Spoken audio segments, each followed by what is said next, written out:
Sejam bem-vindos à nossa segunda aula da disciplina Seminário 4. A escolha dos tópicos selecionados certamente nos levará ao exercício reflexivo sobre as temáticas das políticas públicas educacionais no Brasil. Começamos por reportar a campanha da Fraternidade da Igreja Católica de 2019, que trouxe o tema das políticas públicas.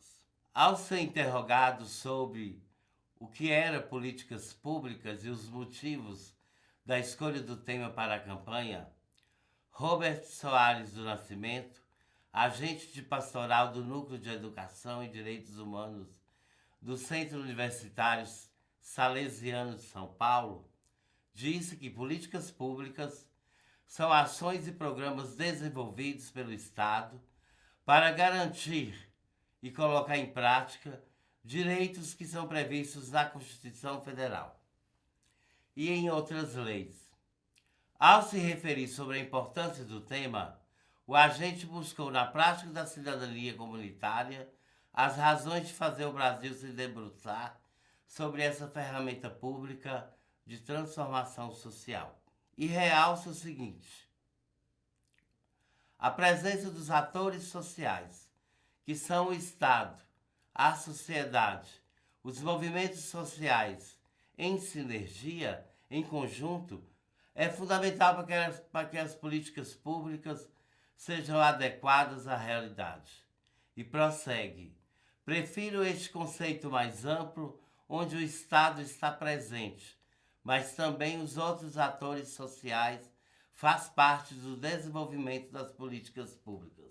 O texto base da campanha da Fraternidade de 2019 sustentava que sem a democracia com a participação da sociedade, as políticas públicas tendem a refletir mais a força dos agentes de mercado, de grupos políticos ou mesmo das próprias burocracias estatais.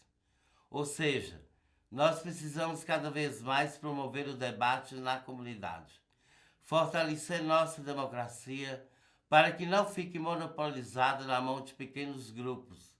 Disse isso o agente Robert Soares em entrevista concedida a Frei Gustavo Medella, do site franciscano, em 18 de fevereiro de 2019. Ilustramos a nossa introdução com a campanha da Fraternidade de 2019, porque nos ofereceu a direção exata que a nossa disciplina e a videoaula tomam nesse momento, ao destacar a importância fundamental de uma sociedade escolarizada, sabida, capaz de participação consciente na vida em comunidade. O surgimento da política remonta à Grécia Antiga. Aristóteles, um dos grandes articuladores políticos daquele período da história da humanidade, dizia que a política era um mecanismo que tinha como fim último a felicidade dos homens. As políticas públicas, caros alunos, podem ser realizadas em diferentes áreas do governo, como a habitação, a saúde, a educação, o saneamento básico, o transporte público, o enfrentamento a pandemias. Além disso, elas podem assumir direções que podem abranger um grupo específico, como sem terras, indígenas, moradores de favelas, ou serem gerais a toda uma população. Mas o que são as políticas públicas? Elas se constituem em programas, ações e decisões tomadas por governos das três esferas públicas, com a participação da sociedade civil e do setor privado. E ainda visam garantir os direitos previstos na Constituição Federal. Política pública existe para promover o bem-estar social, após detectar os problemas da comunidade. Podemos, já sobre as políticas de governo e as políticas de Estado, nós podemos dizer que política pública do Estado é aquela que é amparada pela Constituição Federal. Já a política de governo depende da alternância do poder. Podemos estabelecer limites que as tornam bem definidas. Vejam só, as políticas de governo estão vinculadas aos chefes do Poder Executivo. ou seja, prefeitos, governadores, presidentes, cargos oriundos do voto, visando atender situações como atendimento de promessas de campanhas e oportunidades que ensejam ganhos políticos eleitorais. Havendo a mudança do chefe do Poder Executivo, poderá haver a descontinuidade das políticas do governo anterior e um novo político com um novo político eleito. Com relação às políticas de Estado, posso dizer a vocês que são mais estruturantes e longínquas. Por isso costumam atravessar os governos, por estarem protegidas na forma de uma lei como a Constituição Federal, que dita uma série de direitos e deveres para serem implementados pelo Estado, para garantir a vida na sociedade. A política de Estado, para além de governos, constitui direito constituído em lei. É essa política que deve interessar a sociedade. Costuma ser resultado de lutas populares, através de vozes plurais de vários segmentos sociais. Trata-se de uma conquista de direitos que garante a participação social, exercício de cidadania que requer sujeitos participativos, críticos e reflexivos. É ação, é convivência social, é tomada de consciência política por sujeitos coautores das transformações sociais. É participação popular, conselhos municipais e dos comitês gestores de políticas públicas, como, por exemplo, os comitês e os conselhos da educação, da saúde e da merenda escolar exigidos na Constituição Federal. É educação para a cidadania, que abraça ao mesmo tempo a adesão a valores éticos e a aprendizagem de práticas políticas na vida pública comunitária. Essa educação ela não é neutra, porque assume o partido da democracia e da justiça social. Assume o partido da liberdade, da condição do direito de construir o conhecimento e por todos. O que a literatura da área chama de ciclo de políticas públicas são as fases do passo a passo, do primeiro momento que indica a necessidade de formulação dessa política até a sua extinção. As fases se constituem como um processo dinâmico que permite observar o desenvolvimento das políticas públicas em fases sequenciais e interdependentes. A primeira fase é o que chamamos de identificação do problema. Quando se fala da identificação de um problema público, estamos nos referindo a uma necessidade da comunidade, como, por exemplo, o saneamento de determinado bairro. Haja visto, existe um problema e ele ameaça a saúde dos moradores. Com o problema identificado, vamos à segunda fase. A segunda fase, então, é a formação da agenda. Mas o que é isso? A agenda é o conjunto de problemas a serem solucionados e deve compor o plano de um governo, que prevê no orçamento os custos e os benefícios para viabilizar a solução desses problemas. E nesse momento, os conselhos reunidos, eles se reúnem para poder elencar, reunir quais são os problemas que essa comunidade tem e quais são as prioridades. Esse segundo momento é o momento de privilegiar os problemas que são mais, que precisam realmente serem solucionados com urgência, não é? A terceira fase da formulação de alternativas é definida a agenda, passa-se ao trabalho de construir as possíveis soluções para os problemas, bem como prever as consequências e os impactos das medidas que serão tomadas. Por exemplo, para resolver o problema de um referido sistema de escoamento de esgoto, é necessário ter a posse de um lote de terras para a construção do tal sistema. Essa situação geraria mais despesas e até mesmo um processo de desapropriação. Assim, outras questões vão surgindo ao longo do estudo da resolução do problema. Visto as possibilidades, é o momento de tomar a decisão, definir os objetivos a serem alcançados, os métodos e as técnicas a serem utilizadas. É chegada a hora da implementação da política. Momento de pôr a política pública em ação, em funcionamento.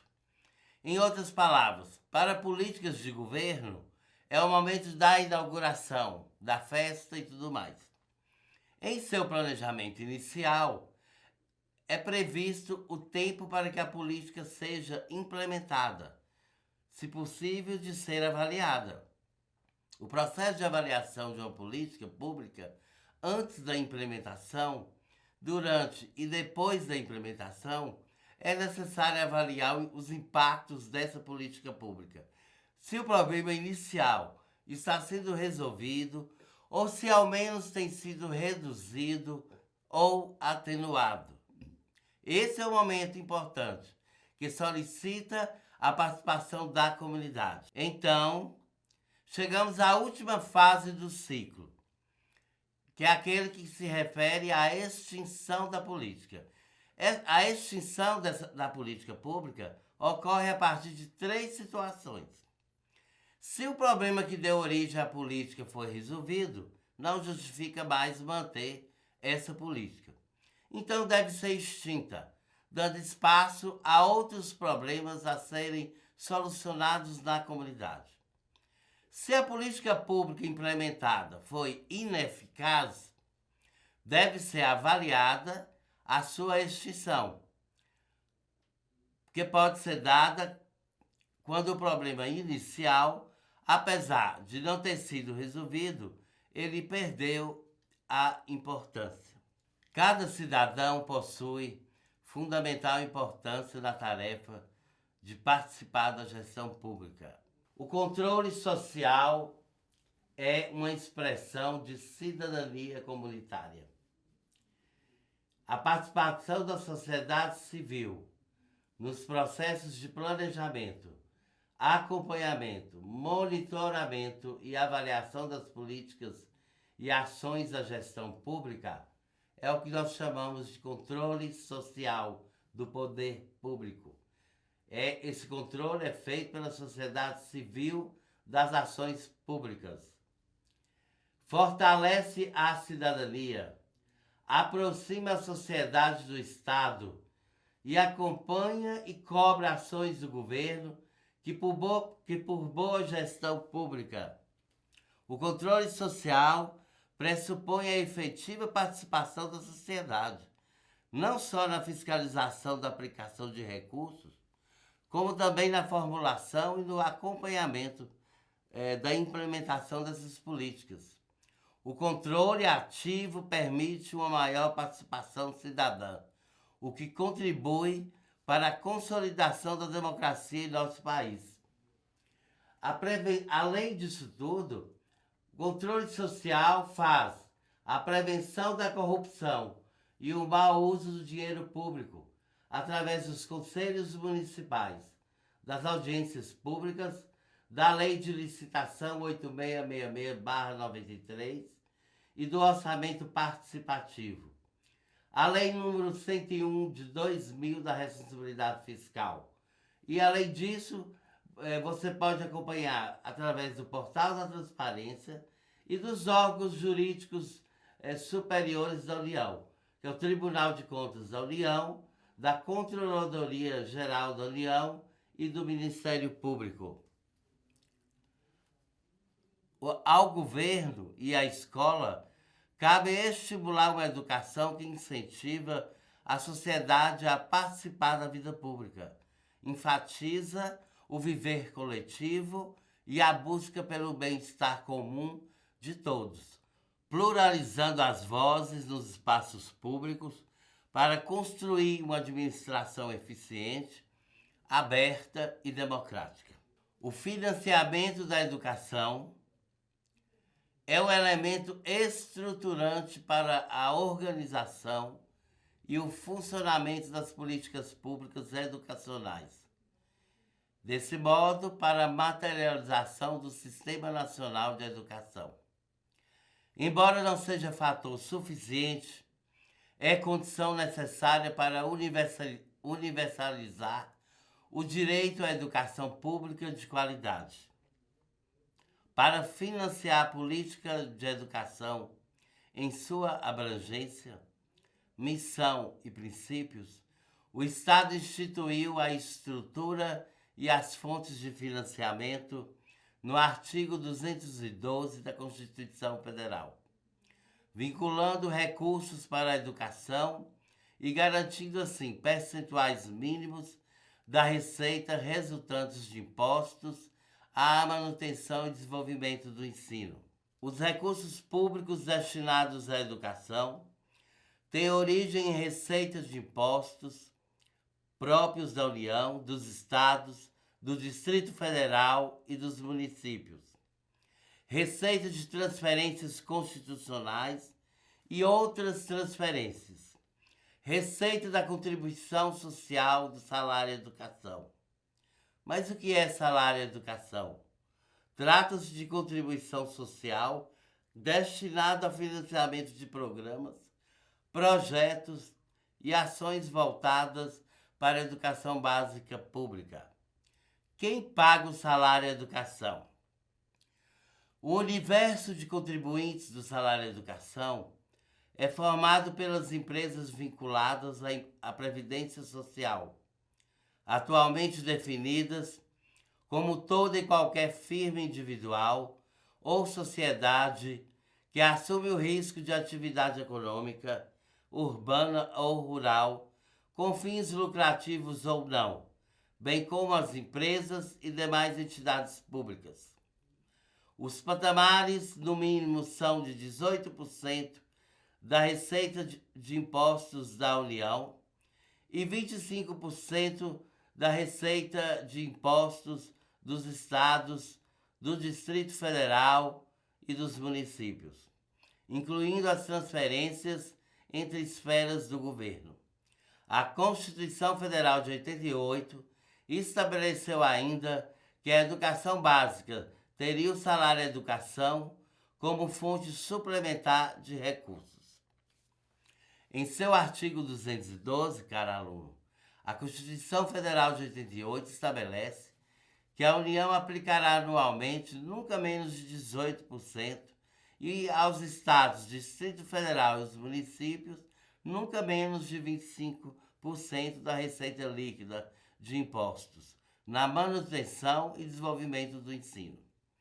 Passemos ao Fundeb como o mais importante instrumento de financiamento da educação pública brasileira. O Fundo Nacional de Desenvolvimento da Educação Básica e de Valorização dos Profissionais da Educação foi criado pela Emenda Constitucional número 53 de 2006, regulamentado pela Lei 11.494 de 2007 e pelo Decreto número 6.253 de 2007. Modalidade de gestão de parcelas do recurso do Tesouro Nacional vinculados por lei à realização de determinados objetivos da política econômica, social ou administrativa de um governo. Um fundo de riqueza contábil, de natureza contábil, é aquele com disponibilidade financeira previsto em registros contábeis destinados a saques efetuados diretamente contra o caixa do Tesouro Nacional. O Fundeb, com vigência foi criado para vigorar entre 2007 e 2020.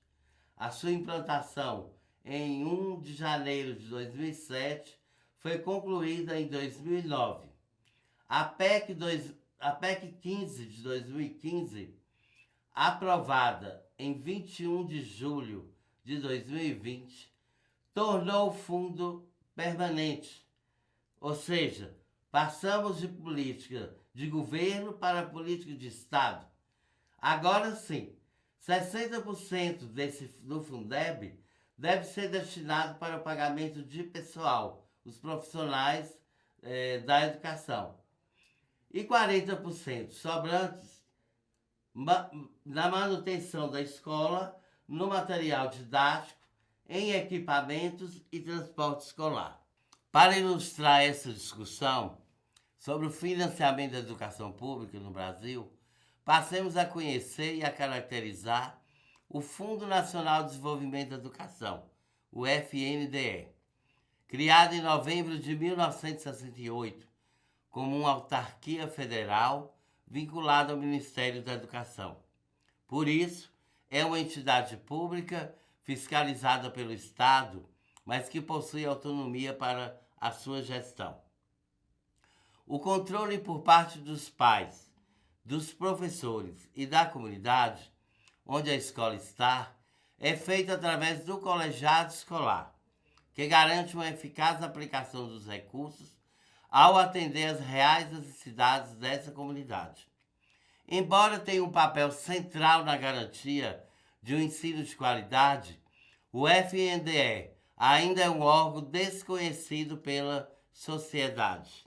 O FNDE, autarquia federal, criada pela Lei 5.537, de 21 de novembro de 1968, tinha a finalidade dessa criação para executar ações, programas da educação básica, como alimentação e transporte escolar, da educação tecnológica e do ensino superior. Outro grande programa de financiamento da educação no Brasil é o PENAE, um dos mais antigos programas de suplementação alimentar em execução no Brasil. Seu objetivo é garantir aos alunos da pré-escola e na faixa etária dos 7 aos 14 anos o atendimento de 15% das suas necessidades nutricionais diárias. Em 1955, a Comissão Nacional de Alimentos regulamentou a campanha da merenda escolar. Em 1948, com a aprovação da Declaração Universal dos Direitos Humanos, dentre outras aquisições, consolidou-se o direito de viver livre da fome e da desnutrição. Com o Acordo dos Direitos da Criança, em 1989, reafirmou-se no Brasil esse direito. Intensificou, assim, a vigilância com a alimentação apropriada servida nas escolas públicas brasileiras. Vivemos em tempos sombrios, em que a fome ameaça e com força alastrar-se no Brasil. Não podemos voltar ao mapa da fome mundial. Veja o caminho apontado por aquela que veio de Calcutá, na Índia. Então, por ela, não devemos esperar por líderes. Façamos nós mesmos, ainda que sozinhos, pessoa por pessoa. E reforça o grande filósofo do século XX, Gramsci, quando ele diz odiar os indiferentes, que não podem existir apenas homens estranhos à cidade. Quem verdadeiramente vive não pode deixar de ser cidadão e partidário. Indiferença é abolia, parasitismo, covardia não é vida. Por isso Gramsci odeia os indiferentes. Encerramos por aqui, prezados, a nossa videoaula número 2. Eu quero agradecer a cada um de vocês pela atenção. Receba meu abraço fraterno. Obrigado.